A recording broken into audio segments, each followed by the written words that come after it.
नमस्कार, मैं हरी। आप देख रहे हैं डिजिटल न्यूज झारखंड। आइए जानते हैं झारखंड के प्रमुख खबरों के बारे में। आईएएस पूजा सिंघल के पकड़े जाने पर क्यों नहीं कराई एफआईआर, हाईकोर्ट में हेमंत सरकार की बोलती बंद। आपको बता दूं कि झारखंड हाईकोर्ट ने झारखंड के मुख्यमंत्री हेमंत सोरेन के खदान लीज लेने के मामले में मंगलवार को अति गंभीर टिप्पणी की है। आपको बता दूं, सरकार के वकील कपिल सिब्बल अदालत ने सीधे सीधे पूछा कि जब आईएएस पूजा सिंघल का मामला उजागर हो गया, फिर भी सरकार इसका विरोध क्यों नहीं कर रही है। कोर्ट ने पूछा कि हेमंत सरकार के खनन सचिव पर अब तक प्राथमिकी क्यों दर्ज नहीं हुई है। हेमंत सोरेन द्वारा अपने नाम पर खदान लीज लेने के मामले में सीबीआई जांच कराने की मांग वाली याचिका पर सुनवाई के दौरान high court chief justice doctor Ravi Ranjan पूछा कि भ्रष्टाचार के संगीन मामले में सरकार की खनन सचिव पूजा सिंघल गिरफ्तार हुए, उन्हें सरकार निलंबित भी कर दिया गया है, बावजूद उन पर अभी तक कोई कार्रवाई नहीं हुई है। अदालत ने सवालिया लहजे में पूछा कि इस मामले में हाईकोर्ट ने प्राथमिकी दर्ज करने पर कोई रोक लगाई है। वहीं आपको यह भी बता दूं कि अदालत ने सुनवाई के क्रम में कहा कि इस मामले में आईएएस पूजा सिंघल सहित कई राजनीतिक लोगों की भूमिका संदिग्ध है, उनके खिलाफ सरकार को कार्रवाई करनी चाहिए थी। इसके जवाब में सरकार वकील कपिल सिब्बल पूरी तरह कंफ्यूज हो गए। उन्होंने कहा कि इस मामले में कोई प्राथमिकी दर्ज नहीं है, किस आधार पर सीबीआई जांच का आदेश दिया जा सकता है। हालांकि फिर कपिल सिब्बल ने कहा कि इस मामले में पहले ही प्राथमिकी दर्ज हुई है। वहीं अगली बड़ी खबर की बात करूं तो दूसरे चरण का चुनाव प्रचार बंद, 16 जिलों के 50 प्रखंड में वोटिंग गुरुवार को। आपको बता दूं 2022-23 से पंचायत चुनाव के तहत दूसरे चरण की कुल 7029 सीटों पर मंगलवार को शाम 3 बजे चुनावी शोर थम गया। आपको बता दूं यह भी कि इन सीटों पर गुरुवार को सुबह 7 बजे से शाम 3 बजे तक मतदान होगा। इधर पहले चरण की सीटों पर 14 मई को पड़े वोटों की गणना जारी है। खबर लिखे जाने तक कई सीटों का परिणाम घोषित कर दिया गया था। इनमें वार्ड सदस्य और मुखिया की सीटें भी शामिल है। आपको बता दूं गुरुवार को जिन सीटों पर मतदान होगा उनमें ग्राम पंचायत के वार्ड सदस्य के 5123, मुखिया के 866, पंचायत समिति सदस्य के 938 तथा जिला परिषद सदस्य के 102 पद शामिल है। वार्ड सदस्य के लिए 12533, मुखिया के लिए 5141, पंचायत समिति सदस्य के लिए 3583 तथा जिला परिषद सदस्य के लिए 615 उम्मीदवार चुनाव मैदान में है। दूसरे चरण में 10,614 मतदान केंद्रों पर मतदान होगा, जिनमें 4,451 संवेदनशील तथा 3700 अति संवेदनशील मतदान केंद्र शामिल है। इन चरणों में राज्य के 16 जिलों के 50 प्रखंड के 872 पंचायत में मतदान होगा। वहीं अगली बड़ी खबर की बात करूं तो हेमंत सोरेन ने कहा कि लोगों को भूखे मरने के लिए तैयार रहना पड़ेगा, मोदी सरकार पर भड़के।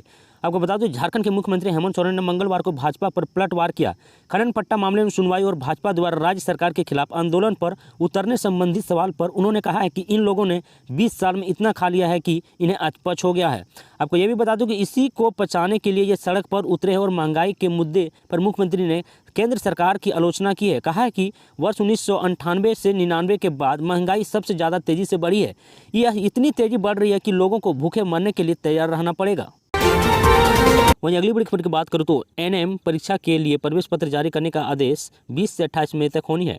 आपको बता दूं कि झारखंड हाईकोर्ट के जस्टिस एसके त्रिवेदी की अदालत में एनएम और जीएनएम की परीक्षा प्रवेश पत्र रद्द किए जाने के खिलाफ दाखिल याचिका पर मंगलवार को सुनवाई हुई। आपको बता दूं सुनवाई के बाद अदालत ने झारखंड नर्सेज रजिस्ट्रेशन काउंसिलिंग को 18 मई तक प्रवेश पत्र जारी करने का निर्देश दिया गया है। अदालत ने इस मामले में काउंसिलिंग और सरकार से जवाब मांगा है।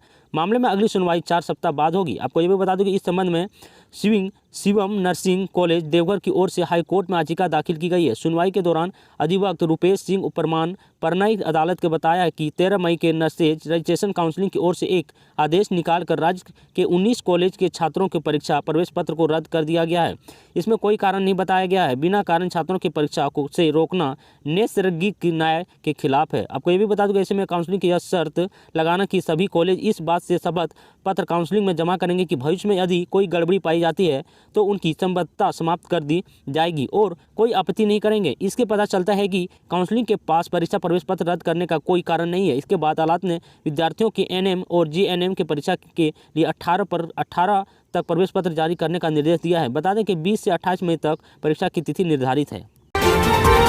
वहीं अगली बड़ी खबर की बात करते हैं हेमंत सोरेन को खदान देने वाला अफसर सत्यजीत लापता, निशिकांत के दावे से मचा हड़कंप। आपको बता दूं झारखंड के मुख्यमंत्री हेमंत सोरेन का खदान लीज देने वाला रांची जिला के खनन पदाधिकारी सत्यजीत कुमार लापता हो गया है।